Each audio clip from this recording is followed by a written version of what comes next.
Father, in the name of Jesus, पिता, हम यीशु मसीह के नाम में as I come into your presence, जैसे हम आपके उपस्थिति में आते हैं, let your name rise and let ours go down. आपका नाम ऊंचा उठे और हमारा नीचे गिर जाए। Thank you, Father. In Jesus' mighty name. धन्यवाद पिता, यीशु के नाम में। Praise the Lord. प्रभु की स्तुति हो। I'll ask all of us a question. हम आपसे एक सवाल पूछना चाहते हैं। What is the church made up of? कलीसिया किस चीज से बनी है?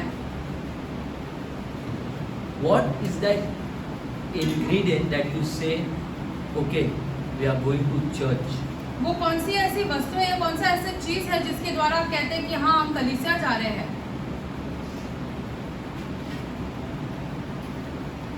What? Any answer? Anyone know? क्या आपके पास कोई उत्तर है इस सवाल का? What is it that makes up a church? वो क्या चीज है जिसके द्वारा कलीसिया बनती है? Is it the people, क्या वो लोग हैं कलीसिया के, the buildings, या ये इमारतें, the music? वो गीत, वो गाना? What is that main ingredient of the church? वो क्या एक महत्वपूर्ण चीज है जिसके द्वारा कलीसिया बनती है? That where you go to church and then a man or woman is going back home repenting and feeling sorry for what they've done. जब कोई कलीसिया जाता है तो ऐसे घर जाते समय पश्चाताप करता है कि हमने क्या किया है। When they leave church and they say we don't want to live that way anymore. जब वो कलीसिया से निकलते हैं तो ऐसे अपने मन में सोचते हैं जैसे हम पहले जी रहे थे वैसे हम नहीं जीना चाहते हैं अब। Brothers and sisters, the church is not about the music. It's not about the walls. It's not about how beautiful the decoration is. It's not about how many people come to church. But the church is purely based on the foundation of the Holy Spirit. कलीसिया ये इमारतें जितने लोग आए हैं कितने अच्छे सुंदर तरीके से सजाया है कलीसिया को, इससे लोगों से नहीं बनता है। कलीसिया इस पे निर्भर है कि पवित्र आत्मा कितना है उस कलीसिया में। Without the Holy Spirit, a church can never be called a church. पवित्र आत्मा के बिना कोई कलीसिया कभी भी कलीसिया नहीं कहलाई जा सकती है। Every movement with this God that we serve starts when the Holy Spirit comes. जब हम खुदा की सेवा करते हैं तो हर एक कार्य जो हम करते हैं वो सिर्फ और सिर्फ पवित्र आत्मा द्वारा होता है। Otherwise, we are doing religion, we are playing church, we are going, coming. In fact, it is a waste of life because Paul says it is miserable for a Christian to go to church, to have everything within him, to know the word of God, to say no to your friends, everything, and then on the last day, you are rejected. ऐसा ना हो कि हम कलीसिया आए वापस जाए जैसे हम अपना जीवन जी रहे वैसे ही जीते रहे और फिर अंत के दिनों में अंत में ऐसा हो जाए यीशु आपका इनकार ही कर दे। What is the use of us coming to church when we can even go and enjoy on a Sunday over here? क्या फायदा है कलीसिया आना जहाँ आप कहीं और जाकर मौज मस्ती कर सकते हैं? What is the use of us sacrificing every day, moving with God, reading the Bible? In fact, we can even go and earn more money at that time. क्या फायदा है अगर हम वचन पढ़ रहे खुदा में और आगे बढ़ना चाहते हैं उस समय के दौरान हम और जाके पैसे कमा सकते हैं। There is something special about a church. लेकिन कलीसिया के बारे में एक चीज जो है वो बहुत ही दिलचस्प है। The body of Christ. यीशु मसीह की जो देह है। That's why each and every member of a church should be burning with the Holy Spirit. कलीसिया के हर एक व्यक्ति ने पवित्र आत्मा द्वारा ऐसे जलना चाहिए अंदर से भीतर से। If not, Satan rules in the churches today. वरना शैतान का साम्राज्य चल रहा है कलीसियाओं के अंदर। The churches lack the power of God is because they are not understanding what church truly is. कलीसिया में खुदा का सामर्थ्य ही नहीं है क्योंकि वो अब तक नहीं समझ पाए कि सच में कलीसिया का अर्थ क्या है। It's the Holy Spirit. कलीसिया का अर्थ पवित्र आत्मा है। Everything proceeds from the Spirit of the living God. हर एक चीज जो है वो जीवित खुदा के आत्मा के द्वारा होती है कलीसिया में। This life changes because of the Spirit of God. हम अपने आप को बदल देते, हमारा जीवन बदल जाता है खुदा की आत्मा के द्वारा। Our nature, the way we behave, the way we look at things change because of the Spirit of God. हमारा व्यवहार जैसे हम चीजों की ओर देखते हैं वो सब बदल जाता है खुदा की आत्मा के द्वारा। Our salvation depends on this Holy Spirit. हमारा उद्धार भी इस पवित्र आत्मा पर ही निर्भर है। There is absolutely no use for young men and women like us to even come to church or think about God. It's of absolutely no use. There is no use. There is no importance to just come to church and go back the same way. It is absolutely a waste of pure time. हम जैसे नौजवान जो है यहाँ पर कलीसिया आते हैं, खुदा की सेवा करते हैं, हमारे लिए तो ये सारी चीजें व्यर्थ हो जाएगी पवित्र आत्मा के बिना। That is why every time, whether church or whether home, we sit to pray, we sit to fellowship, anything we do with this God, it is important that when we leave, we don't leave in the same way that we came. जैसे हम कलीसिया आते हैं या हम घर पे वचन पढ़ते हैं या आराधना करते हैं, तो यहाँ पे हमारा जीवन बदल जाना चाहिए, वैसे के वैसे रहना नहीं चाहिए हमने। God is interested in the souls of young men and women.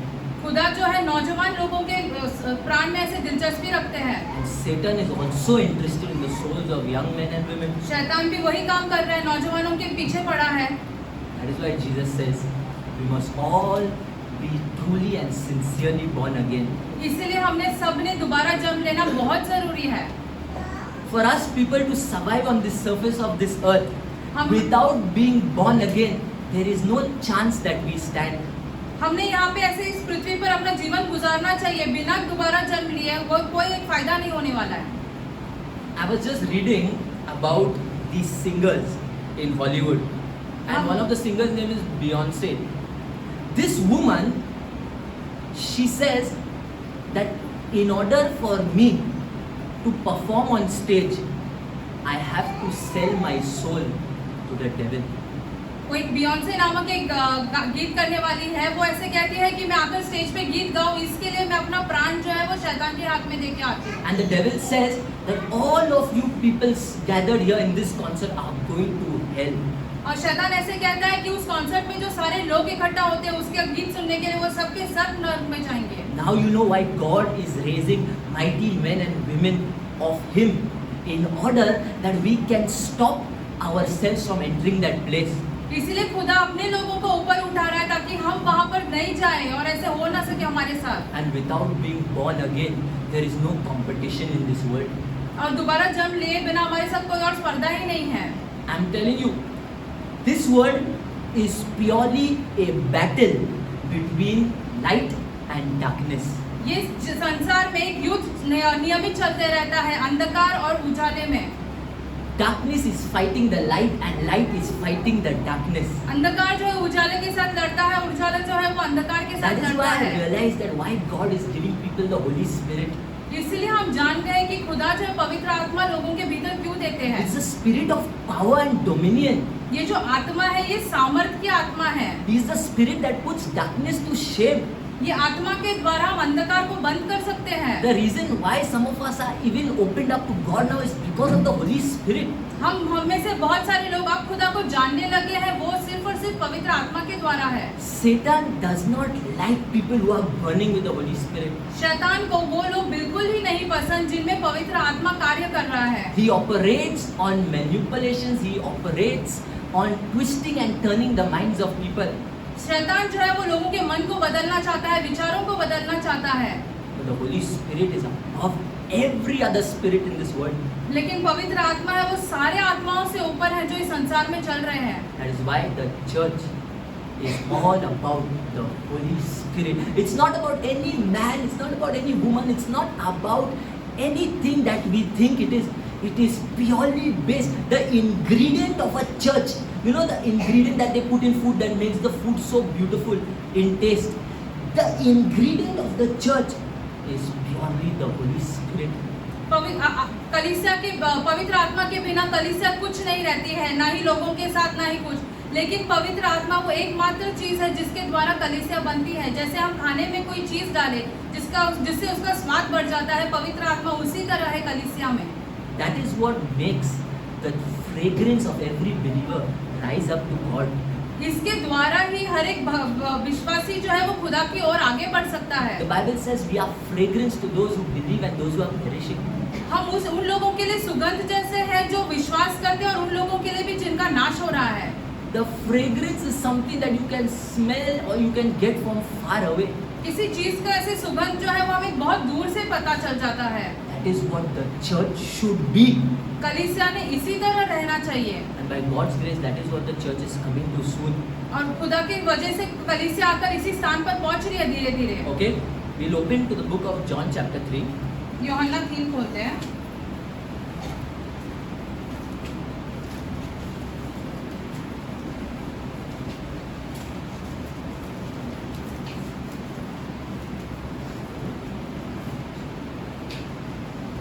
Okay, now I'll read from verse 1. 3 का 1 से लेके I want us to know that as we move into this verse, जैसे हम ये वचन पढ़ते हैं, this verse ये जो वचन है begins with giving an introduction to who Nicodemus is. जैसे हम ये वचन पढ़ते हैं हमें पता चल जाता है कि निकोदेमुस कौन है। So we realize the Bible says there was a man. एक मनुष्य था, There was a man. एक मनुष्य था। The first personality of Nicodemus is that he was a man. Nicodemus के बारे में पहली चीज ये है कि वो एक मनुष्य था। Now when we speak about man, we are actually speaking about the fallen nature of man. जब हम मनुष्य कहते हैं तो हम मनुष्य का गिरा हुआ चरित्र के बारे में बात करते हैं। The race that was ruled by Satan in the Garden of Eden. अदन की वाटिका में शैतान के द्वारा नाश किया हुआ ऐसे पूरी की पूरी जाति। Man who's wicked and corrupt by nature from within. मनुष्य जो भीतर से पूरी तरीके से दुष्ट हो चुका है। The Bible introduced Nicodemus as a man. पवित्र शास्त्र जो है वो निकोदेमुस के बारे में ये कहता है कि वह एक मनुष्य है। Now it goes further and says there was a man of the Pharisees. फरीसियों का था ये Nicodemus. So another characteristic, another personality of Nicodemus, you can say, was that he was a Pharisee. Nicodemus के बारे में दूसरी चीज ये है कि वो एक फरीसी था। A man of law, a man of religion, a man of books, a man of theology. वो ऐसे शास्त्र पढ़ता था, नियमों के बारे में वो जानता था, वो सब उसको पता था धर्म के बारे में। Now, as we proceed, the Bible says there was a man of the Pharisees. So we've received two personalities of Nicodemus. That one is he's a man, the second is he's a Pharisee. Nicodemus के बारे में अभी हम दो चीजें जानते हैं, एक तो वो एक मनुष्य है, दूसरा वो फरीसी है। Now, the Bible goes deeper and talks about one more personality of Nicodemus, and that is that he is a ruler of the Jews. एक और चीज जो हमें उसके बारे में पता चलती है वो यह है कि वो यहूदियों का सरदार था। Now I want us to see that and observe that how there are three different stages that are in regard with one man Nicodemus. अभी यहाँ पे तीन चीजें बताई गई है, ये तीनों की तीनों चीजें एक ही व्यक्ति के बारे में बताई गई है और वो निकोदेमुस है। And if you see these three stages are a very good progress or advancement in the career of Nicodemus. Nicodemus के बारे में अगर कुछ जानना चाहते हैं तो धीरे धीरे हमें और उसके बारे में बढ़ाकर कहते हैं। If you check, he's gone from man to Pharisee to a ruler, as the Bible has described. मनुष्य से फरीसी और फिर सरदार, जैसे शास्त्र में लिखा गया है। And so, this personality of his is a gradual increase. ये जो व्यक्तिगत है उसका वो धीरे धीरे हमें उसके बारे में पता चलता है, अंत में उसके बहुत की वो सरदार है। Which is not bad. ये बुरी बात नहीं है। But if you realize this advancement in the life of Nicodemus was a physical advancement.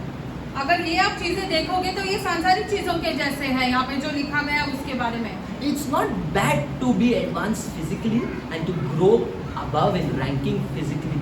Yes. However, the advancement of Nicodemus was purely physical. यहाँ पे जो निकोदेमुस के बारे में सारी जानकारी दी गई है वो पूरी की पूरी सांसारिक है कि वो कैसे और ऊपर स्तर पे बढ़ते गया है। A man, a Pharisee and a ruler. एक मनुष्य, एक फरीसी और एक सरदार। Now I want us to connect our lives with the life of Nicodemus. हम चाहते हैं कि हम अपना जीवन जो है वो निकोदेमुस के जीवन के साथ जोड़ के देखते हैं। Because in those days Jesus was speaking to Nicodemus, but today he's speaking to all of us present here. उन दिनों में यीशु जो है वो निकोदेमुस के साथ बात करते थे, लेकिन आज यीशु हम सबके साथ बात कर रहे हैं। And that is why we see, even as human beings, we have stages in our life. We have advancements in our life. For example, if someone's working in corporate, it starts probably, I don't know, but manager, then director, you go to a CEO. So these are a level, this is a increase in the life of a man or a woman physically. अगर हम अपना खुद का जीवन देखें तो धीरे धीरे हम एक स्तर पे बढ़ते जाते हैं। जैसे हम ऑफिस में काम करें, मैनेजर के लेवल पे, एमडी के लेवल पे, फिर सीईओ के लेवल पे, वैसे हम धीरे धीरे आगे बढ़ते जाते हैं। लेकिन ये सारी चीजें जो है वो सांसारिक है। So if I am playing football, I start as a player, I become a coach and I become a manager then. अगर हम मान लो फुटबॉल के बारे में बात करते हैं तो हम प्लेयर बनते हैं पहले, फिर हम कोच बनते हैं, बाद में हम टीम के मैनेजर बन जाते हैं। It's good, it's not bad, and no one is stopping that from happening. ये सारी चीजें अच्छी है, बुरी नहीं है, और कोई इन बातों को रोक नहीं रहा है। Now, what is it that is common between our increase and the increase of Nicodemus? हम कैसे आगे बढ़ रहे हैं और निकोदेमस कैसे आगे बढ़ रहा है, इन सब में समानता क्या है? The thing that is common, जो चीज है, जो common है, is that this growth of man today is a growth in the physical flesh of man. मनुष्य जो है अपने देह में आगे बढ़ रहा है धीरे धीरे करके। All of this does not touch the soul and the spirit 1%. ये सारी चीजों के द्वारा हमें हमारी आत्मा ना ही हमारा प्राण छुआ जाता है। So you see people, they are investing heavily in their soul. You know how you invest? You invest in the bank to reap benefits later. The same way people are investing heavy amount of their time in the flesh. जैसे हम bank में अपने पैसे डालकर निवेश करते हैं ताकि हमें कुछ उससे फायदा मिल सके, वैसे ही लोग अपने देह में निवेश कर रहे हैं ताकि अपने देह से वो और कुछ फायदा कर सके। Again I say it is not bad. We must all in fact even work hard to move for our families. But my point is that isn't that only for this world we invest? लेकिन ये सारी बातें बुरी नहीं है, लेकिन क्या ये सच है कि हमें सिर्फ इस संसार के लिए काम करना चाहिए? Day before I was coming on the highway, I was with my friend on the scooter coming back from a match. एक परसों के दिन पे हम अपने मित्र के साथ स्कूटर पे वापस आ रहे थे मैच खेल के। And I saw the posters that were there, those big banners. In these banners, they were advertising one show of, I think so, that Kapil Sharma, that comedian guy. ये सब हम रास्ते में से आ रहे थे तो सब बैनर लगे थे, वो कपिल शर्मा शो के बारे में थे ये banners. And I looked and I realized that the reason why there are so, and the advertisements, if you see, it's line after line of Kapil Sharma. The reason why this was so heavily advertised was because they knew that all these people who are coming back from work and going on the highways back to their houses, they will see these things, and when they see these things, they will desire to even have it. जब ये सब लोग जो काम से घर जा रहे हैं उस हाईवे पे से, वो सारे वो पोस्टर देखेंगे और वो पोस्टर देख के उन्हें ऐसा लगेगा कि हाँ हमें भी ये शो देखना है, घर जाके वो वही शो देख लेंगे। So instead of that man or woman coming back from work and going and picking up the Bible, going and praying, going and singing some songs, that person is now thinking about how to watch that show and what he will order food to eat and how he will watch the show and have enjoyment in the flesh. अभी घर जाते समय कोई एक व्यक्ति अगर ये banner ना देखे तो वो घर जाकर ये सोचेगा कि मैं वचन कैसे पढूं, प्रभु के लिए गीत कैसे गाऊं, आराधना कैसे करूं, लेकिन बैनर के द्वारा वो जैसे सोचता है घर जाके क्या खाना ऑर्डर करना और ये शो हम कैसे बैठ के देखें। Because man is a man of the flesh, and everything that human beings are doing today is pure investment in the flesh. मनुष्य जो है पूरा का पूरा कार्य जो करता है अपने देह के द्वारा करता है और देह के लिए ही करता है और देह में ही निवेश कर रहा है फिलहाल। That is why man is far from God. इसीलिए मनुष्य जो है वो खुदा से बहुत दूर है। The Bible says those who worship God must worship in spirit and in truth. Can a man of the flesh worship God then? क्या एक सांसारिक व्यक्ति जो है वो खुदा की आराधना कर सकता है? क्योंकि खुदा की आराधना जो सच्चाई में ही करनी चाहिए और आत्मा में। It is sad to see that how man invests their time in the flesh. Imagine you going home and thinking about, okay, I'll watch this show. That too, the jokes of that show are so useless. They are so unworthy. They don't have any meaning. So you're going home and you start that and you begin to watch. This is a purely fallen man. घर जाकर हम ये सोचते हैं कि हम ये show कैसे देखें, वो शो में तो कुछ अच्छा भी नहीं चल रहा है। गिरा हुआ मनुष्य जो है वो ऐसे ही सारे कार्य करता है जो अपने देह के लिए है। He does not understand the importance of the soul. वो अपने प्राण का जो महत्व है वो नहीं समझ पा रहा है। He doesn't understand that one day he is going to die. वो ये नहीं समझ रहा है अब तक कि वो एक दिन आने वाला है जब वो मर जाएगा। And that time, these people will be in terrible pains. और वो उस समय पे वो बहुत पीड़ा में रहेंगे। The reason being is because everything they did from the day they were born till the day they died was purely belonging to this world. क्योंकि जब से उनका जन्म हुआ है मरने तक का उन्होंने जो कुछ भी किया है वो सब ये संसार के लिए किया है। Purely they are driven by this world. वो संसार के द्वारा ही चलते हैं। And that is why when it's time to go back in the spirit, they are afraid. When it's time to go back to the spirit realm, they are fearful. जब उन्हें मरने के बाद वापस आत्मा में जाना पड़ रहा है तब वो बहुत भयभीत हो जाते हैं। They are full of depression and anxiety at that time. वो पूरा डिप्रेशन में चले जाते हैं ये सारी चीजों के बारे में सोच के। They are afraid to leave this world. वो बहुत डर जाते हैं क्योंकि उन्हें ये संसार छोड़ के जाना पड़ेगा। The reason why human beings die is because they don't belong to this world. मनुष्य क्यों मर जाते हैं? क्योंकि वो इस संसार के है ही नहीं। If you belong to this world, you will live here forever. अगर आप इस संसार के हो तो हमेशा के लिए यहाँ पर रह जाओगे। But there is a death लेकिन एक मृत्यु है that awaits everyone. जो हम सबके लिए है। A physical death शारीरिक and a मृत्यु spiritual death. और एक आत्मिक मृत्यु। A man of the flesh will soon realize in the times to come, in a few years to come, a man will understand that all the things he has been struggling for from the day he is born till the day he dies, it has made no sense. एक व्यक्ति जो देह में चलता है वो सारे कार्य जो करता है वो एक ना एक दिन वो ये समझ जाएगा कि वो सब जो कर रहा था वो सारी की सारी चीजें व्यर्थ है। You cannot carry your wealth to the grave.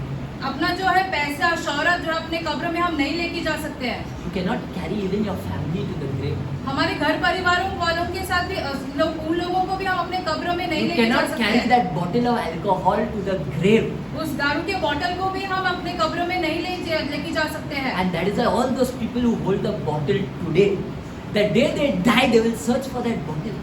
इसलिए सब जो लोग अब वो दारू का बोतल पकड़ के बैठे हैं वो मरने के दिन पे वो बोतल ढूंढेंगे। But they cannot access physical things anymore लेकिन वो सारी चीजें वो नहीं ले सकते हैं मरने के बाद because they have become spirit beings again. क्योंकि अब वो आत्मा में चले गए हैं। Brothers and sisters, my question is that where are we investing our lives in? अभी हमारा सवाल आपसे ये है कि हम अपना जीवन जो है वो किन चीजों में निवेश कर रहे हैं? Is it for the things that will perish? Because the Bible says the things of this world are perishing. क्या हम उन चीजों में निवेश कर रहे हैं जिनका नाश हो जाएगा? क्योंकि संसार की सारी चीजें जो है वो सबका नाश होने वाला है। The things of this world are dying slowly. ये संसार की जो सारी चीजें वो धीरे धीरे कर मर रही है। There will be a time where every night club in this Mumbai will be shut. एक ऐसा समय आ जाएगा जो मुंबई में सारे नाइट क्लब चल रहे हैं सबके सब बंद हो जाएंगे। Already we've experienced it in this COVID scene time. Covid के लॉकडाउन के दौरान हमने ये सारी चीजें देखी है। So where is the Church of Jesus Christ heading towards? यीशु मसीह की कलीसिया किस दिशा में आगे बढ़ रही है? Where are the members of the body of Christ going? कलीसिया के जो लोग हैं वो कहाँ की ओर निकल Because रहे if we हैं? are not heading into the spirit, we'll be heading into the flesh. यदि हम आत्मा में आगे नहीं बढ़ रहे हैं तो हम देह में आगे बढ़ेंगे। You can take the name of Jesus Christ from today till you die, no problem.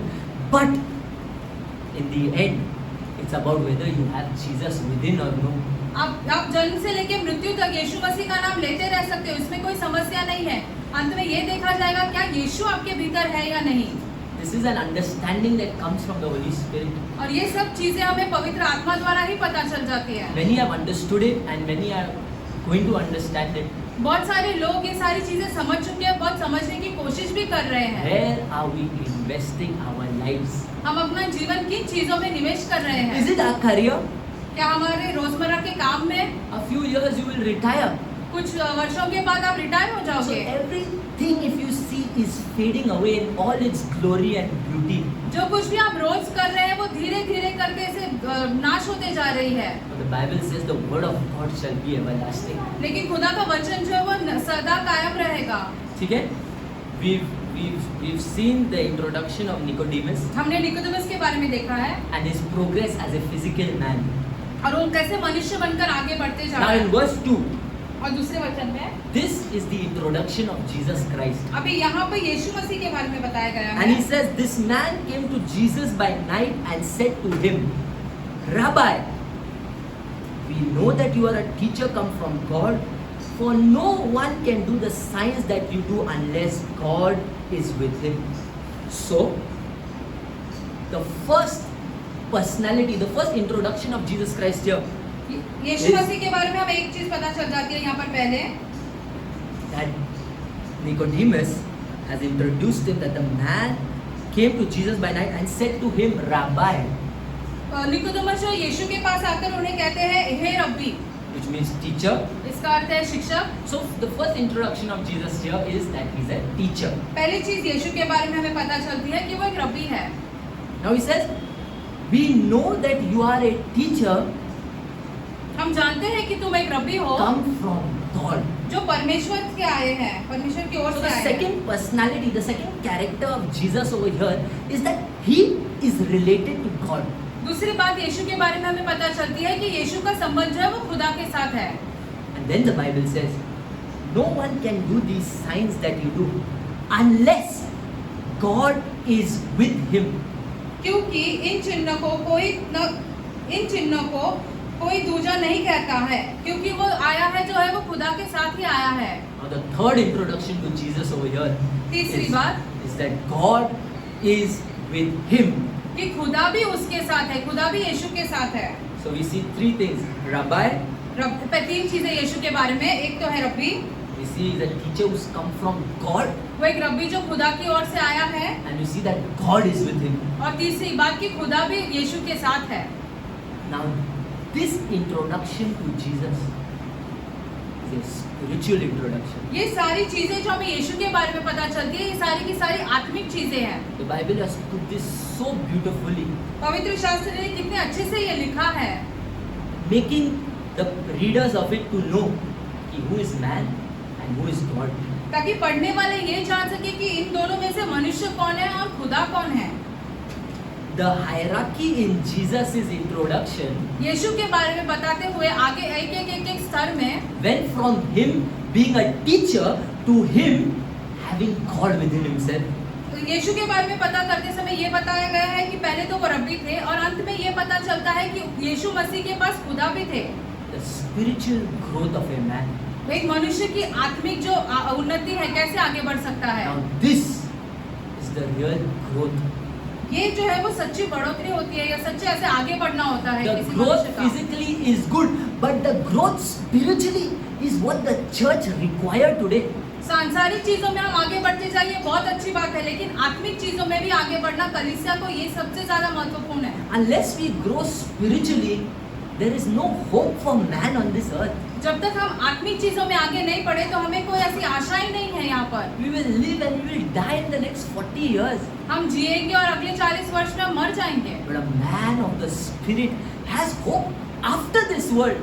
लेकिन आत्मा में जो चलने वाला व्यक्ति है वो इस संसार के बाद भी उसमें आशा है। You don't stay down.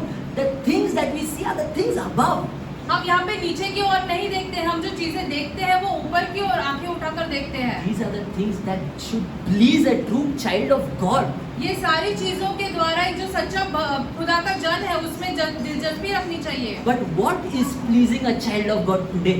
लेकिन खुदा के जन में आज सबसे ज्यादा दिलचस्पी किस बात में है? Everything of this world is capturing a child of God. सारी की सारी चीजें जो इस संसार में है, ये जो है खुदा के जन को आज जकड़े रख रहा है। A child of God is bound by the things of the flesh.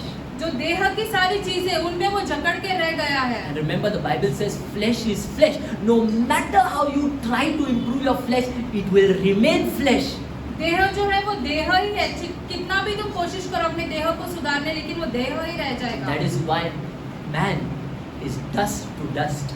इसलिए मनुष्य जो है वो धूल में चला जाता है। It's purely dust to dust. मनुष्य धूल से है और धूल में ही चला जाएगा। So Jesus says, be born of the Spirit. इसलिए यीशु कहता है कि आत्मा में जन्म लो। The spiritual increase of Jesus' life यीशु मसीह कैसे आत्मिक चीजों में आगे बढ़ते गए is जीवन what में। every true believer must seek. हर एक विश्वासी ने ये चीजों की खोज करनी चाहिए। Only then God is with them.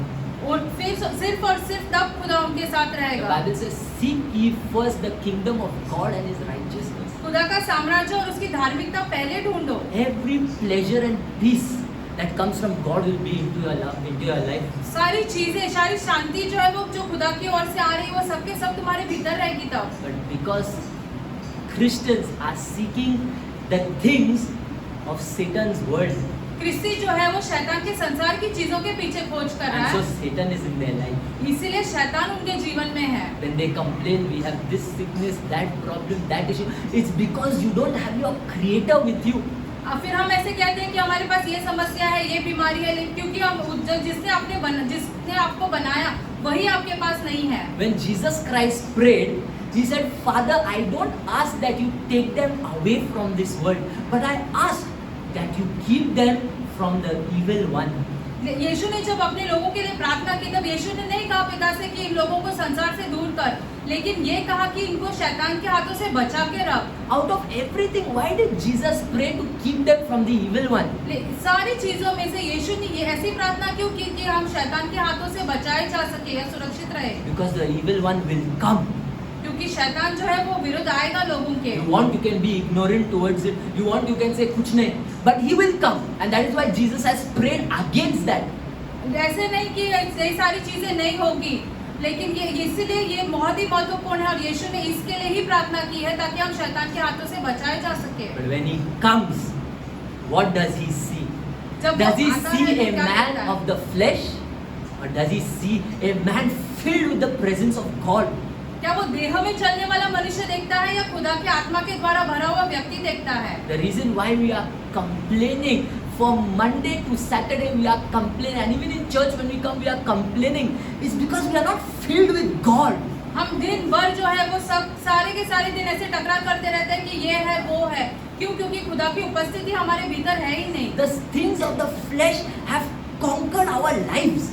जो देह की चीजें हैं वो उन्होंने हमारे जीवन में पूरी तरह से साम्राज्य किया है। Christians are still far from the things of God. क्रिस्ती जो है वो खुदा की चीजों से अभी तक बहुत ही दूर है। Christians now are only English speaking Christians. क्रिस्ती जो है वो सिर्फ इंग्लिश में बात करने वाले लोग हैं, There's nothing inside of them. उनके भीतर कुछ नहीं है।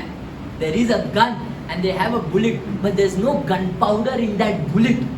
उनके पास उनके हाथों में एक गन है और एक बुलेट भी है, लेकिन उस बुलेट के अंदर जो बारूद लगता है वो नहीं है उनमें। The iron in that bullet is missing. जो वो बारूद रहना चाहिए उसके अंदर वो ही नहीं है उनके पास। Christians are bullets in this world. क्रिस्ती जो है एक बुलेट के जैसे रहते हैं इस संसार में। Darkness shakes when a Christian appears. अंधकार जो वो पूरी तरीके से कांप के हिल जाती है। You जब see when Jesus appeared, that demon came and he screamed, "Oh Lord, please don't hurt us." That is a Christian. जब यीशु आता है तो दुष्ट आत्मा कैसे कहते हैं कि अरे हमारे साथ कुछ मत करो, ऐसे क्रिस्ती के साथ होना चाहिए। But what are Christians today? That spirit from the gutter is tormenting a Christian. लेकिन आज की क्रिस्ती की क्या अवस्था है? जो गटर के से आत्मा है वो भी आकर क्रिस्ती के पीछे पड़ी है। That is why we are busy in this world. We cannot proceed for the things of God. इसीलिए हम इस संसार की चीजों में ही पूरी तरीके से व्यस्त रहते हैं और खुदा के साथ आगे ही नहीं बढ़ पा रहे हैं। The authority that God has given every believer is too big. It's just that believers are operating in the flesh. खुदा ने हमें बहुत सारा सामर्थ दिया है ताकि हम आगे बढ़ सके, लेकिन दुर्भाग्य की बात यह है कि अभी तक हम अपने देह में ही चलते जा रहे हैं। Verse 3. तीसरा वचन, Jesus answered and said to him. यीशु ने उसको उत्तर दिया। Okay, okay. He answered and said to him, "Most assuredly I say to you, verily, verily I say to you, 100% I say to you, मैं तुझसे सच सच कहता हूँ, without a doubt I say to you, unless one is born again, he cannot see the kingdom of God." यदि कोई नई सिरे से जन्म नहीं लेता तो परमेश्वर का राज्य देख ही नहीं सकता। The words of the Holy Spirit. ये जो वचन है, उत्तर है, ये पवित्र आत्मा के हैं। When Nicodemus was talking to Jesus physical language, जब निकोदेमस से सांसारिक चीजों के बारे में यीशु के साथ बातें कर रहा Jesus था, was speaking heavenly language. खुद यीशु जो है उनके साथ जो स्वर्ग की चीजों के बारे में And बातें कर रहे हैं। every true believer when they walk in this world should speak the language of heaven. हर एक जो सच्चा विश्वासी है जब इस दुनिया में चलता है तो उसे स्वर्ग की चीजों के बारे में ही बात करना जरूरी है। When your friends come to you and say, "Oh, you're doing so well. You're doing so. What a beautiful job you have." Oh, you speak the language of heaven to them. जब आपके मित्र आके कहते हैं अरे तुम्हारा नौकरी कितनी अच्छी है, सब अच्छा चल रहा है तुम्हारे साथ, तब वो आपने उनके साथ स्वर्ग के बारे में बात करना चाहिए। You must be born again. लेकिन उसके लिए आपका दोबारा जन्म होना बहुत जरूरी है। This career that I have, that you are seeing in front of me, brother, I'm telling you, it's going to perish soon. ये जो हम रोजमर्रा काम कर रहे हैं, ये हम आपको बताना चाहते हैं कि ये नाश हो जाएगा एक दिन। And that is why I have to be truly born again with my Jesus. इसीलिए दोबारा जन्म हमने लेना बहुत जरूरी है। Or else I and you both will die. वरना तुम और हम दोनों मर जाएंगे। Look at Jesus' reply over here. यीशु का उत्तर देखो। A clear contrast. Nicodemus speaks, Jesus speaks. Nicodemus speaks, Jesus speaks. Everywhere in the Bible when Jesus spoke, he never gave an ordinary reply. हर एक जगह पर जब यीशु ने बातें की है, जैसे यहाँ पर निकोदेमस ने बात किया, फिर यीशु ने बात किया, निकोदेमस ने बात किया, यीशु ने, हर एक चीज जो यीशु बात करते हैं उसमें अंतर रहता है। वो रोजमर्रा के लोगों के जैसे बातें नहीं करते हैं। Verse 3 shows us that a spiritual man now is answering a physical man.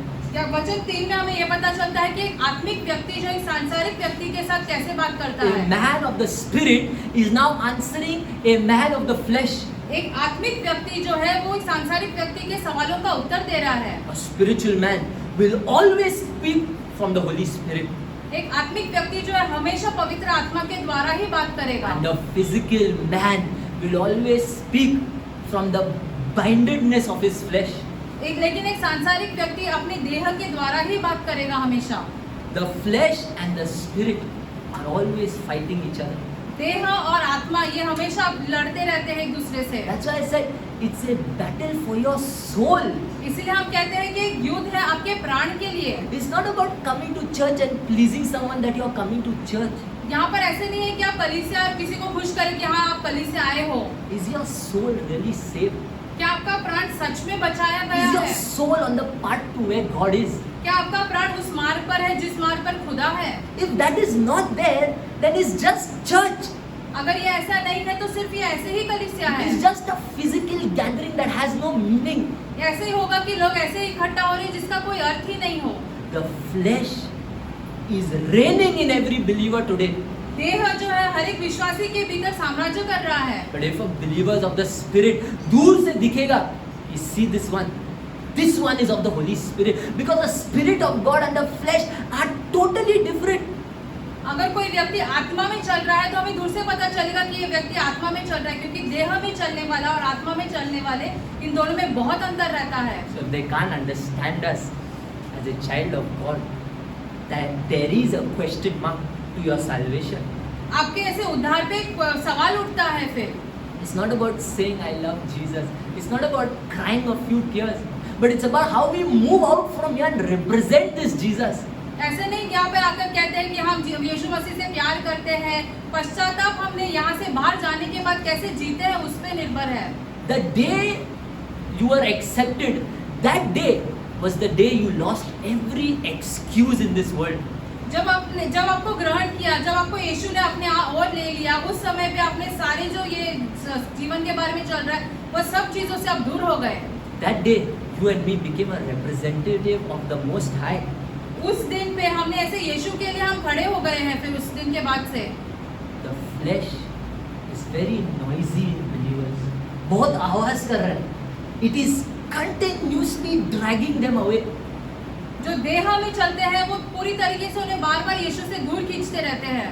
The question is the flesh winning in your life or is the spirit winning in your life? सवाल ये है कि आपके जीवन में कौन जीतता है, आपका देह या आत्मा? Because one has to win. कि दोनों में से किसी एक ने जीतना है। There cannot be two working together. दो साथ में नहीं चल पाएंगे। Darkness has nothing to do with light. अंधकार जो है वो प्रकाश के साथ उसका कोई नाता An नहीं है। unbeliever has nothing to do with a believer. अन्य जाति जो है वो विश्वासी के साथ उसका कोई नाता नहीं है। Who is winning in our lives is the question. हमारे जीवन में कौन जीतता है, सवाल ये है। Is the Holy Spirit finding expression every day through your vessel? क्या पवित्र आत्मा दिखाई देता है आपके रोजमर्रा के जीवन के द्वारा? or is the flesh still so strong and empowered in your life? आपके जीवन में देह अब तक बहुत ही ज्यादा सामर्थ्यशाली है। I always bring this scripture, Galatians chapter 3 verse 3. गलातियों की किताब में 3 अध्याय और 3 वचन। Bible says you all started in the spirit. Then what has happened now? Where is that? Why is that transfer gone back to the flesh? शास्त्र में ऐसे लिखा गया है वहाँ पर कि तुमने तो चालू किया आत्मा में, तुम वापस देह में कैसे चले गए फिर? Aren't many Christians today who started in the spirit going back to the flesh? क्या हम में से बहुत सारे क्रिस्ती लोग ऐसे नहीं हैं अभी जो जिन्होंने आत्मा में चालू कर वापस देह में चले गए?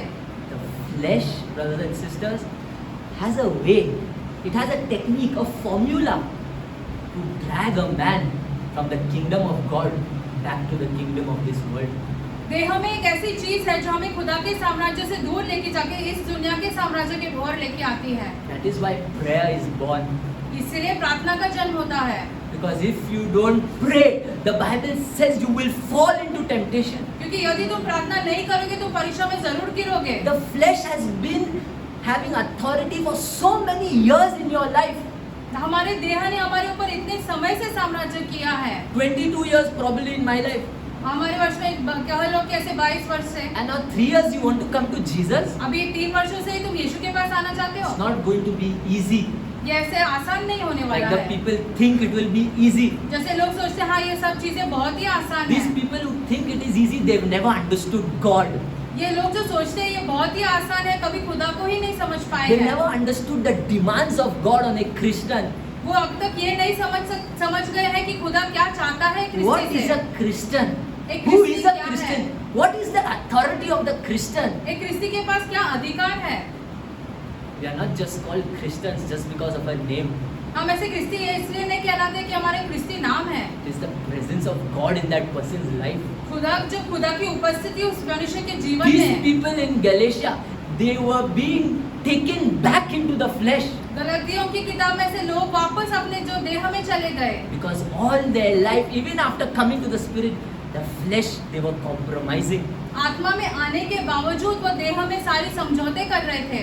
Some of us have many years to live by God's grace. खुदा के However, अनुग्रह के द्वारा हम में से बहुत लोग ऐसे और वर्ष जिएंगे, the flesh will also live with you लेकिन आपका देह भी आपके साथ जिएगा। because Jesus did not promise that He'll take away the flesh. यीशु ने हमसे ऐसे नहीं कहा कि हमसे वो देह लेकर But He जाएंगे, says in the world of the flesh, I will give you a mighty spirit. लेकिन यीशु ने हमसे ये कहा कि देह में चलने वाले संसार में मैं तुम्हें एक सामर्थ्यशाली आत्मा दे दूंगा। And this spirit, Nicodemus, will make you walk above your useless nature. और ये आत्मा के द्वारा हम अपने जो शरीर के द्वारा चलते हैं उसके ऊपर चल पाएंगे। But after receiving this spirit, लेकिन ये आत्मा पाने के बाद the true challenges will start. आपके जीवन में सारे संकट आ The जाएंगे, persecutions will start. ताड़नाएं चालू हो जाएंगी। Because you are born into God, you will even have to pray for your enemies. क्योंकि आपने खुदा में जन्म लिया है, अपने शत्रुओं के लिए भी आपको प्रार्थना करनी पड़ेगी। It's not that easy, और ये आसान नहीं है, but it's easy लेकिन ये आसान है when we are in the spirit. जब हम आत्मा में चल रहे हैं। A man out of the spirit is a weak man. आत्मा में चलने वाला व्यक्ति जो है वो एक बहुत ही कमजोर व्यक्ति है। The empowerment is there in the spirit of God. आत्मा में चलने वाला व्यक्ति का जो सामर्थ है वो खुदा की आत्मा में है। Satan uses a man of the flesh.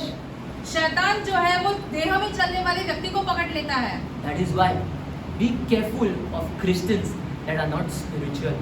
इसलिए सावधान रहो उन क्रिस्ती से जो आत्मिक नहीं है। Be careful of Christians that are not spending time with God. उन क्रिस्तियों से सावधान रहो जो खुदा के साथ समय नहीं बिता रहे हैं। Satan is an old serpent शैतान जो एक पुराना सर्प है, from ancient times.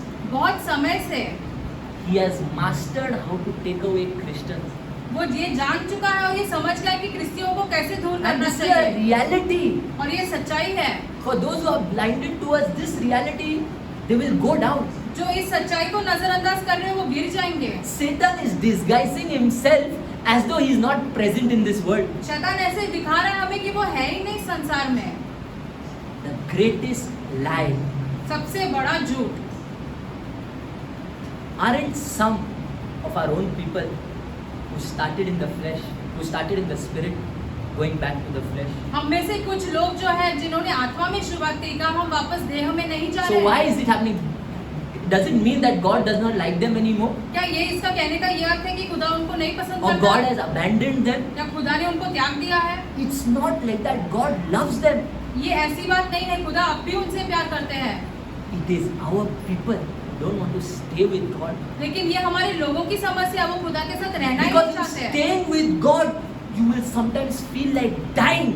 लेकिन खुदा के साथ रहना आपको कभी ऐसा लगेगा कि मर जाओ। When you want to get angry with someone and then you say no, you will feel like dying because that anger will eat you.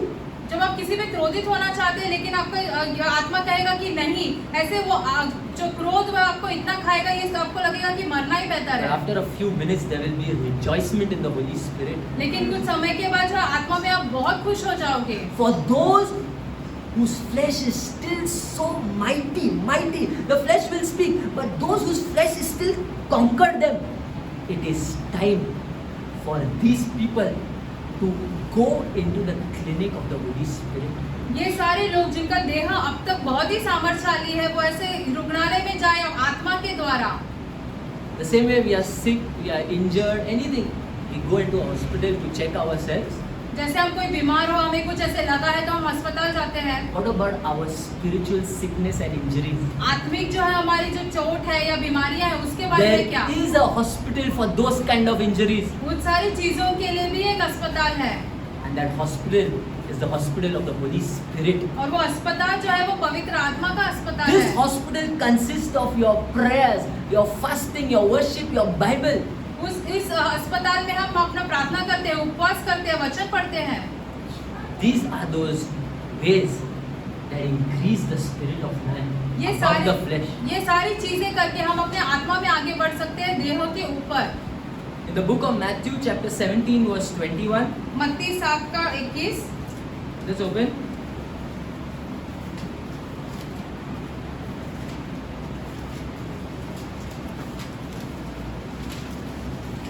And open to the book of Matthew 26:41.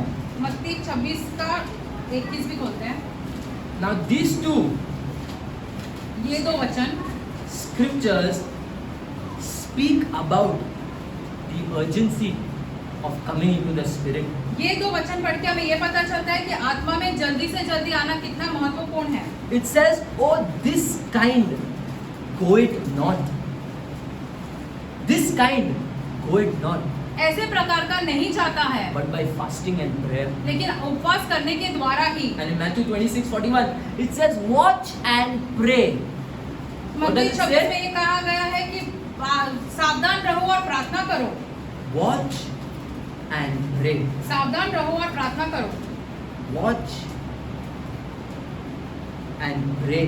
सावधान रहो और Lest प्रार्थना करो, you fall into temptation, because the flesh is weak. वरना तो परीक्षा में गिरोगे, क्योंकि जो हमारा आत्मा है, जो हमारा देह है, वो बहुत ही कमजोर है। There are appetites of our human nature. हमारे जो हमारी जो रोजमर्रा की चीजें हैं, उनमें कुछ कुछ अलग अलग बातें रहती है। These appetites Satan uses to exploit a man. ये अलग अलग चीजों के द्वारा शैतान हम पे कब्जा करने की कोशिश करता है। Prayer, fasting, your worship, your Bible, these are weapons in the hand of every believer. हर एक विश्वासी के हाथ में प्रार्थना, उपवास करना और वचन पढ़ना, ये सारे औजार जैसे हैं। Without this, a believer starts deteriorating. इसके बिना एक विश्वासी जो है वो नीचे की ओर जाने लगता है। I keep saying that the people from the spirit who have gone into the flesh are the ones who are not born, who are not put on this altar of prayer. हर एक व्यक्ति जो है जो आत्मा से देह की ओर जा रहा है, वो प्रार्थना की वेदी पे आ ही नहीं रहा, इसलिए उसके साथ ऐसे हो रहा If है। you are spending time with God, how can the flesh have authority in your life? अगर आप खुदा के साथ समय बिता रहे हो तो देह आप पर कैसे साम्राज्य Because करेगा? God is powerful than the flesh. क्योंकि खुदा सामर्थ्यशाली है देह के ऊपर से, But man, लेकिन मनुष्य, the flesh interrupts even man who was even praying. जो देह है वो हमें प्रार्थना करने से भी रोक लेता है। Man knows, a Christian knows that my soul is going away from the presence of God. एक But क्रिस- still, एक they will क्रिस्ती- not pray. एक क्रिस्ती ये जानता है कि उसका प्राण जो है वो खुदा की ओर से दूर दूर जा रहा है, फिर भी वो जाके प्रार्थना नहीं करेगा। People are reading the Bible after weeks. Today they'll pick up and after 2 weeks they will read. लोग वचन आज पढ़ेंगे और 2 हफ्ते के बाद पढ़ेंगे वचन फिर से। They don't know. They don't know what is being taken away from them by darkness. वो ये नहीं जानते कि अंधकार के द्वारा उनसे क्या छीना जा रहा है। There was some quote. It says, which is more better, the Bible or prayer? It says, can you only breathe in and not breathe out? कोई ऐसे जगह पर लिखा गया था कि वचन अच्छा है या प्रार्थना। तो क्या तुम सांस खाली एक जगह से अंदर ले सकते हो और बाहर नहीं छोड़ना चाहिए? It is impossible. Why? Because if you take in oxygen, it has to come out. Both are equally important. The same way prayer and your Bible are important. जैसे हम सांस अंदर लेते हैं तो हमें छोड़ना जरूरी है, उसी तरह से प्रार्थना जो है और वचन पढ़ना ये दोनों बहुत ही You महत्वपूर्ण है। stop reading, you stop praying for 2-3 weeks. अब वचन पढ़ना बंद करो और प्रार्थना बंद करना बंद करो 2-3 हफ्ते के It लिए। is damage to your soul. आपके आत्मा के साथ बहुत ही ऐसे And when you जुड़ाव हो die, जाएगा।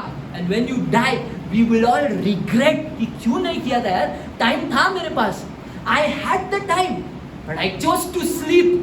I had time, but I chose to eat food. I had time, but I chose to go out for a movie with my friends. हमारे पास समय, जब हम मरेंगे तो हम ये सोचेंगे अरे हमारे पास समय था लेकिन हमने खाना खाना, सोना या मूवी देखने जाना, इन चीजों को ऊपर रखा। You invested in your flesh rather than the soul. आपने अपने देह में निवेश किया है, आत्मा में नहीं। And the conscience of man never dies. और मनुष्य का विवेक जो है वो कभी नहीं मरता। That is why after they die from a depression will hit them even stronger. मरने के बाद डिप्रेशन जो और ज्यादा उन पर कब्जा Their करेगी। anxiety will hit them even stronger. Anxiety में वो और ऐसे परेशान हो जाएंगे। Because the flesh has gone, but the inner man is still alive. हमारा देह तो निकल जाएगा लेकिन हमारे भीतर की जो चीजें हैं वो वैसे के वैसे रह And जाएगी। the inner man has seen the kingdom slip out of his or her hand. और वो मनुष्य ने देखा है कैसे खुदा का साम्राज्य उसके हाथ से निकल गया।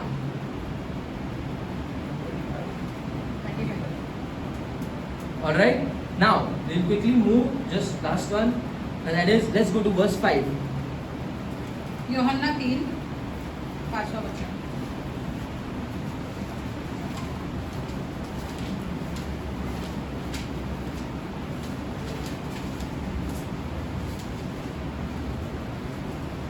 Now in verse 4, quickly I'll read. It says, Nicodemus now said to him, how can a man be born again when he is old? Can he enter a second time into his mother's womb and be born? A man again of the flesh. Their reply, their conversation is like that. And then Jesus answered, most assuredly I say to you, unless one is born of water and the Holy Spirit, he cannot enter the kingdom of God. Nicodemus वापस सांसारिक चीजों के बारे में बात करते हैं लेकिन यीशु यहाँ पर वापस आत्मिक चीजों के बारे में बातें कर रहे हैं। देखो Jesus has given us 2 criteria to enter the kingdom of God. यीशु ने हमारे सामने 2 चीजें रखी है जिसके द्वारा हम खुदा के साम्राज्य में प्रवेश कर सकते हैं। And you don't die to enter the kingdom of God. आपको मरना जरूरी नहीं है ताकि आप खुदा के साम्राज्य में प्रवेश कर सके। You see it and you enter it while you are alive. जब आप जी रहे हो तभी आप उसको देखोगे और उसमें प्रवेश भी कर That is why पाओगे। the Bible says, thy kingdom come, thy will be done on earth as it is in heaven. तीसरे शास्त्र में ऐसा लिखा गया तुम्हारा साम्राज्य आए और यहाँ पर पृथ्वी में हो जैसे स्वर्ग में हो रही It's है। because the kingdom comes through you into the surface of this earth. आपके द्वारा वो साम्राज्य है वो खुद इस दुनिया में आता है। So in order for us to bring the kingdom down, we all have to be born of the word of God, the first criteria, and the second criteria is the Holy Spirit. इसीलिए हमें अगर खुदा का साम्राज्य यहाँ पर लाना है इस पृथ्वी पर तो हमें वचन के द्वारा और पवित्र आत्मा के द्वारा आगे बढ़ना जरूरी है। There are many things about the word of God. खुदा के वचन के बारे में बहुत सारी चीजें आपको बताने के लिए And there are many things about the Holy Spirit. और पवित्र आत्मा के बारे में भी। But for now, लेकिन अब we'll conclude that how many of us are truly filled with the word and the Holy Spirit. हम में से कितने लोग यहाँ पर जो उपस्थित है वो वचन में और पवित्र आत्मा से भरे हुए हैं। How many of us are truly born again? हम में से कितने लोग हैं जिनका दोबारा जन्म हुआ है। किस किस का वापस से जन्म हुआ? Or are we the same old people that we were before and have Jesus in our lips? यहाँ पुराने व्यक्ति के जैसे है जैसे हम पहले थे और सिर्फ हमारे होठों पर यीशु का नाम है। It's not enough to call ourselves Christians if we are operating in the flesh. हम ऐसे अपने आप को क्रिस्ती नहीं कह सकते अगर हम अभी भी देह में चल रहे हैं। This is our burden. That when we see people in the flesh, we know that they are far from God. ये हमारे हृदय पर एक बोझ होता है। जब हम लोगों को देह में चलते हुए देखते हैं तो हम समझ जाते हैं कि खुदा से दूर है। But we can't do anything but pray for them. हम कुछ कर नहीं सकते, लेकिन उनके लिए सिर्फ और But सिर्फ they प्रार्थना must करेंगे। also pray themselves, उन्होंने खुद ने भी प्रार्थना करना जरूरी or है, else the clock is ticking. वरना समय निकलते जा रहा है। Time does not wait for anyone. समय किसी के लिए नहीं रुकता है। किसी के लिए भी नहीं रुकेगा. It's because this life is perishing. This world is ending in all its beauty and glory. जो दिखता है is all finishing soon. And if young people like us can understand, everyone I believe can understand this. जो दिख रहा है वो सब समाप्त होते जा रहा है धीरे धीरे। अगर नौजवान हम जैसे समझ पाए तो बाकी के सब भी ये बातें समझ पाएंगे। So we pray, Father, प्रार्थना करेंगे। in the name of Jesus.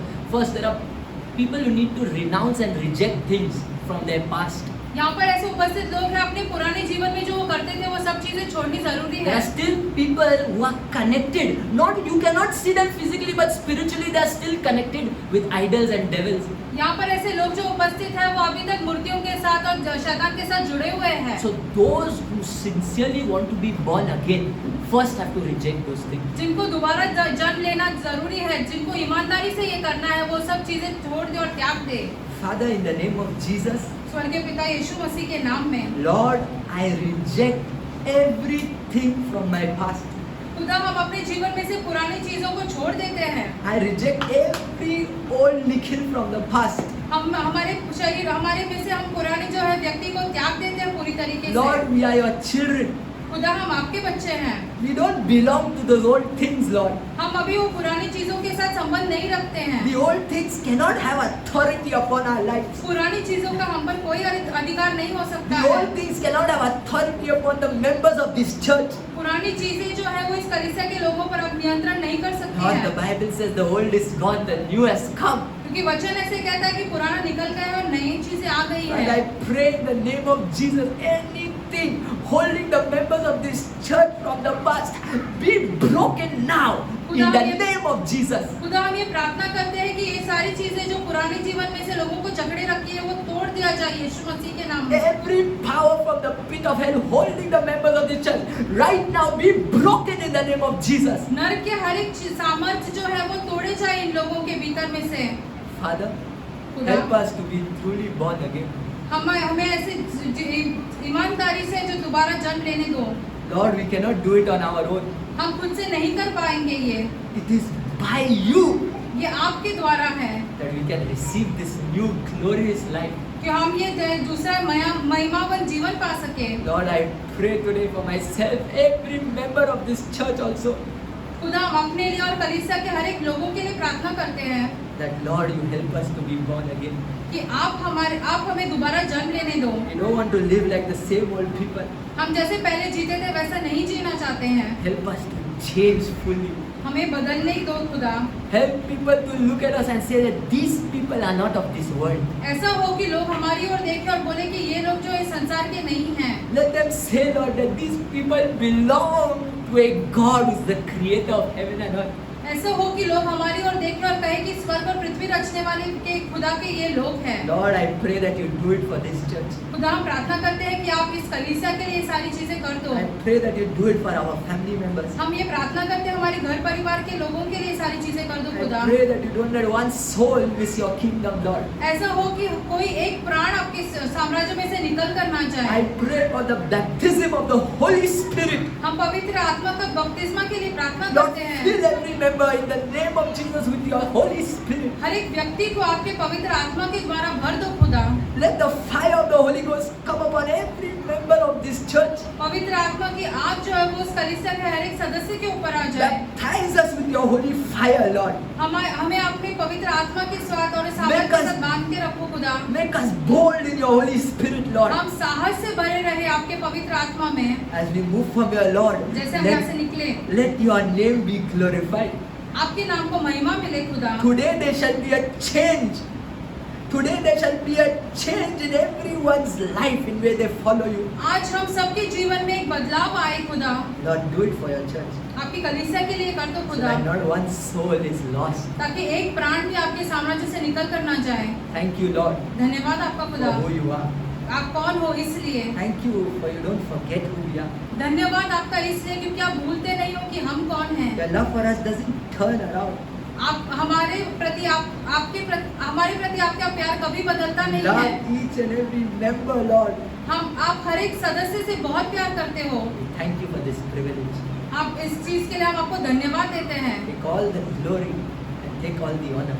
सारी महिमा, सारा आदर आपको मिले खुदा, In Jesus' mighty name. यीशु मसीह के नाम में। Amen. आमेन।